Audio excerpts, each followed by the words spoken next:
Hola, bienvenidos a una nueva emisión de noticias en El Mundo Ahora por France 24.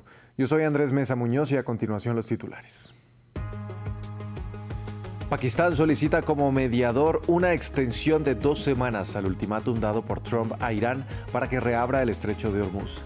La Casa Blanca dice que Trump responderá pronto a esa propuesta, mientras que la agencia Reuters cita a fuentes iraníes que dicen que evalúan la medida como favorable. Israel urge a todos los buques que permanecen en aguas del sur del Líbano a movilizarse hacia el norte. De acuerdo con el ejército, estas embarcaciones podrían sufrir un inminente ataque. El gobierno libanés dice que más de 1.500 personas han muerto en la nueva guerra entre Israel y Hezbollah. Y les mostramos las espectaculares imágenes tomadas por la misión Artemis II durante un sobrevuelo lunar, una recreación de la famosa fotografía del amanecer terrestre captada por el Apolo 8 en 1968, y mientras los tripulantes se encuentran de regreso a casa con un amerizaje pronosticado para el viernes.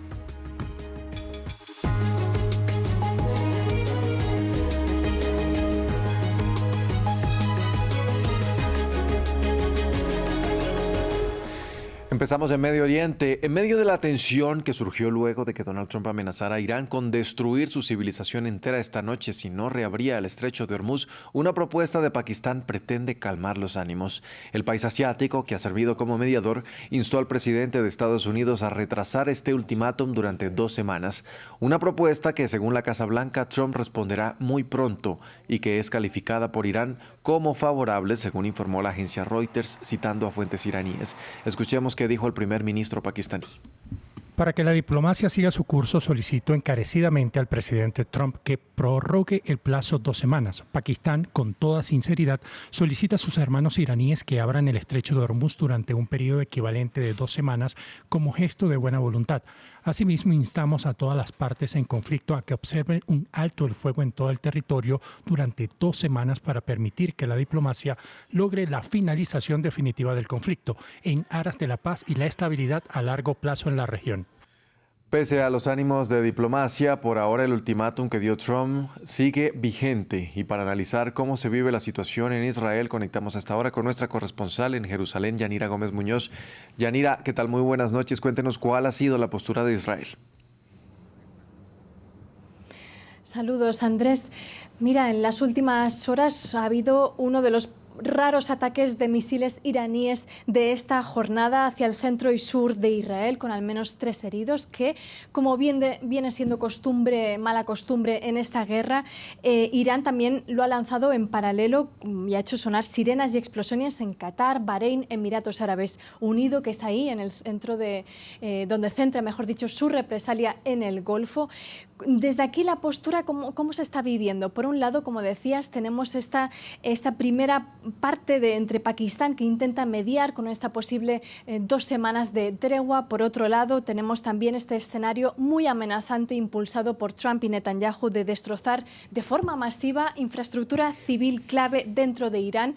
El ejército israelí también ha avisado que podría haber un aumento de sus disparos de estos misiles balísticos hacia Israel, pero la postura de Israel en lo que va de guerra y también en estas últimas horas es que ha avivado mucho más las llamas. Ayer, según el portal Axios, Netanyahu llamó por teléfono a Trump y lo que le comunicó es que no se decantara por ningún tipo de acuerdo y que siguiera combatiendo. Hoy mismo, el primer ministro israelí Benjamin Netanyahu ha presumido de estar aplastando al régimen iraní, y del lado del ejército lo que han comunicado es que prometen degradarlo todavía más.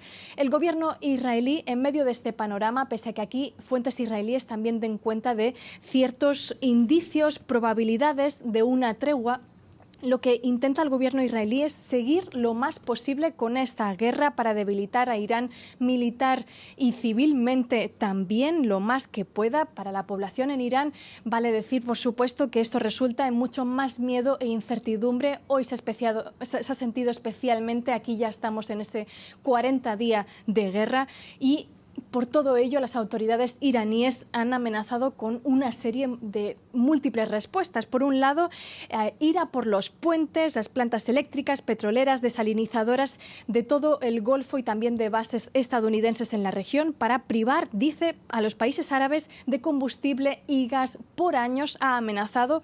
Por otra parte, también ha recordado que los hutíes, sus aliados en Yemen, podrían incluso cerrar el canal de Bab el-Mandeb del Mar Rojo, y asimismo lo que ha dicho es que ha amenazado con extender más allá de esta región de Medio Oriente sus ataques si Estados Unidos e Israel llevan a cabo esta amenaza de esta noche. Yanira, antes de cumplirse este plazo, Israel anunció incluso con el ataque a puentes y también un bombardeo afectó una sinagoga en Teherán. Así es, porque estamos hablando de este ultimátum de Donald Trump, pero en lo que va de guerra, y es lo que ha ocurrido en esta jornada, Israel, junto a veces Estados Unidos, lo que ha hecho es atacar todo tipo de infraestructura civil. Hoy no ha sido la excepción. Alega Israel que lo hace para debilitar al régimen. Dice que destruyendo este tipo de infraestructura que hace retroceder a Irán, evidentemente, que afecta a la población. Dice que así la población iraní saldrá a las calles y podrá provocar una caída del régimen, pero no había hasta hoy, que es lo que ha pasado, atacado de forma inédita redes, vías ferroviarias, en concreto en Karash, en Qazvin, y también ha amenazado todo tipo de estaciones de trenes, como lo ha hecho en esta jornada, como decíamos, en Irán, lo que ha llevado al gobierno iraní a detener incluso este servicio en Mashdad, en el este. A este ataque también se han sucedido o han ido acompañados otra serie de ataques contra universidades, puentes, incluso lo que mencionabas, una sinagoga, la de Rafinilla, porque recordemos que en Irán viven unos 9.000 judíos aproximadamente. El ejército israelí, ¿qué ha dicho al respecto de la sinagoga? Que cerca intentaba atacar o tenía como objetivo un comandante iraní que se encontraba en un cuartel cercano, mientras que por el resto de ataques a objetivos civiles no se ha pronunciado, y también ha añadido que hoy ha atacado instalaciones de producción de sistemas sonar y también de misiles navales en Shiraz para debilitar, ha defendido justamente el sistema de defensa marítimo iraní. Por último, en medio de esta incertidumbre y miedo que decíamos, una curiosidad, y es que la torre más alta de Teherán, la Milad, se encuentra apagada debido a este escenario de incertidumbre ante los bombardeos de Israel y Estados Unidos. Yanira, gracias por este reporte desde Jerusalén, y de allí pasamos a Irak. Fuentes de ese país dijeron que la periodista estadounidense Shelley Kittleson, que fue secuestrada en Bagdad la semana pasada, ya fue liberada. Horas atrás, el grupo armado iraquí Kataib Hezbollah, alineado con Irán, había anticipado su liberación y añadió que la reportera debía abandonar el país de inmediato. El portal de noticias sobre Medio Oriente Al Monitor, para el cual había colaborado escribiendo artículos, dijo que Kittleson era una periodista freelance con base en Roma que había cubierto varias guerras en la región. Pasamos ahora al Líbano, porque la ofensiva israelí no da tregua. A los constantes ataques en el sur del país se suma ahora la advertencia del ejército a todos los buques a evacuar la zona marítima. Previamente desde Beirut, nuestra corresponsal Etel Bonet nos entregaba los detalles. A diferencia de otros días, hoy Israel se ha centrado más precisamente en lo que es el sur del Líbano, llevando a cabo bombardeos aéreos en algunas poblaciones, especialmente las grandes ciudades como Ben Jebel o Nabatille.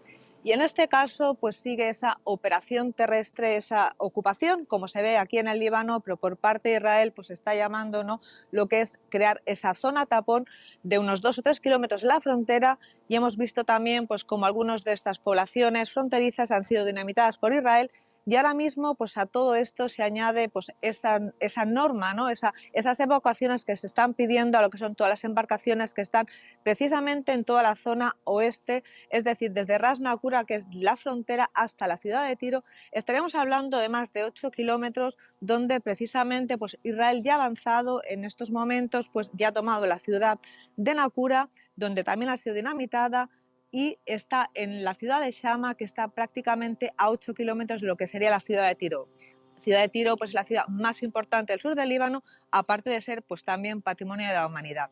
Y entonces estamos viendo, porque además eso también lo dijo el ejército israelí, que esta operación que tenía pues en estos momentos, ¿no?, de crear esa zona colchón, estamos hablando pues que es algo parecido a lo que ocurrió también en Gaza, que se llamaba la línea amarilla, una zona de unos 2 o 3 kilómetros totalmente despoblada, donde serviría pues precisamente para que no hubiera pues esos misiles antitanque por parte de Hezbollah, que aunque está intentando de alguna manera pues paralizar, ¿no?, ese avance de las tropas israelíes, estamos viendo que Israel pues va avanzando poco a poco y cada vez más, no solamente en el oeste, sino también en el este, llegando ya pues lo que es al sur del río Litani. En Estambul, 3 hombres lanzaron un ataque dirigido contra el consulado israelí en la metrópoli turca. Tras un intercambio de disparos, uno de los atacantes murió y los otros 2 resultaron heridos. Hasta el momento se desconocen los motivos detrás del ataque, pero el ministro de Interior turco mencionó vínculos con una organización terrorista que se aprovecha de la religión. Israel condenó la ofensiva. En estas imágenes, un hombre armado con un fusil de asalto se esconde detrás de unas furgonetas antes de ser alcanzado por un disparo. En este otro video, grabado desde unas oficinas, otro hombre armado dispara a su vez contra lo que parece ser un policía. En total, 3 asaltantes serían los responsables del intenso tiroteo ocurrido frente al consulado israelí en Estambul. Numerosos miembros de las fuerzas de seguridad intervinieron avanzando con precaución bajo un fuego intenso mientras los automovilistas se escondían. El tiroteo duró unos 10 minutos. Aunque se desconocen los motivos de los asaltantes, el ministro de Interior turco mencionó vínculos con una organización terrorista que se aprovecha de la religión sin precisar cuál. El presidente Recep Tayyip Erdoğan condenó el ataque. Terörün her türlüsüyle mücadelemizi Continuaremos resueltamente con nuestra lucha contra todas las formas de terrorismo y no permitiremos que provocaciones viles y oportunas como la de hoy dañen el clima de seguridad de Turquía. El consulado israelí lleva casi 2 años y medio sin personal, pero la elección de este objetivo podría explicarse por la guerra en Medio Oriente. Por su lado, el gobierno israelí también condenó el ataque. Unas semanas antes de la llegada de Donald Trump a China, la líder de la oposición taiwanesa, Chen Li-won, aterrizó en Shanghái para dar comienzo a la primera visita de este tipo en una década. En el centro del viaje está también la cuestión del plan de venta de armas estadounidenses que no le agrada a Beijing. Lea Giurel nos amplía. Por primera vez en 10 años, la oposición taiwanesa está de viaje en China. Chen Li-won, la presidenta del partido Kuomintang, llegó el martes a Shanghái. Y durante los próximos 6 días buscará abogar por un estrechamiento de los lazos con Beijing, como lo explicó en una rueda de prensa unos minutos antes de subirse al avión. Creo que gracias a este viaje por la paz todos podrán constatar la sinceridad y la determinación del Comité Central del Partido Comunista Chino de entablar un diálogo y unos intercambios pacíficos a ambos lados del estrecho y de resolver cualquier posible controversia. Esta visita poco habitual se produce además en un momento en que Estados Unidos está presionando a los diputados de la oposición taiwanesa para que aprueben un plan de venta de armas por valor de casi $40.000 millones, lo que irrita a Beijing, que considera a Taiwán una parte inalienable de su territorio. La cuestión de Taiwán es un asunto interno de China y las relaciones a través del estrecho no forman parte de los asuntos exteriores de China. Pero lo que sí puedo decirles es que la firme oposición de China al contacto militar entre Estados Unidos y Taiwán es coherente y clara. El Kuomintang lideró el proyecto nacionalista de China bajo figuras como Sun Yat-sen y posteriormente Chiang Kai-shek. Fue el principal rival del Partido Comunista Chino durante la Guerra Civil China, que terminó con la victoria comunista y el establecimiento de la República Popular China. Tras su derrota, el Kuomintang se replegó a Taiwán, donde continuó gobernando durante décadas y evolucionó hacia un actor clave de la democracia y, más recientemente, la oposición taiwanesa. La misión Artemis II concluye su tarea alrededor de la Luna y este martes emprendió su regreso a la Tierra. A bordo de la nave Orión, los astronautas lograron orbitar el único satélite natural de la Tierra, observaron su cara más oculta y vieron un eclipse solar invisible. Además, marcaron el récord de la mayor distancia a la que ha llegado el hombre en una misión al espacio, superando la alcanzada en 1970 por la misión Apolo 13.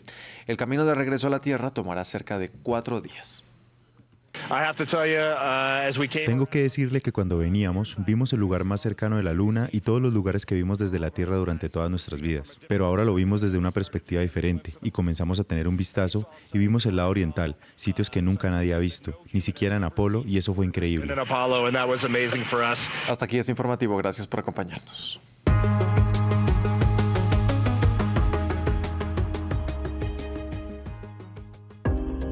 Para comprender mejor el mundo, es indispensable sumergirse en él.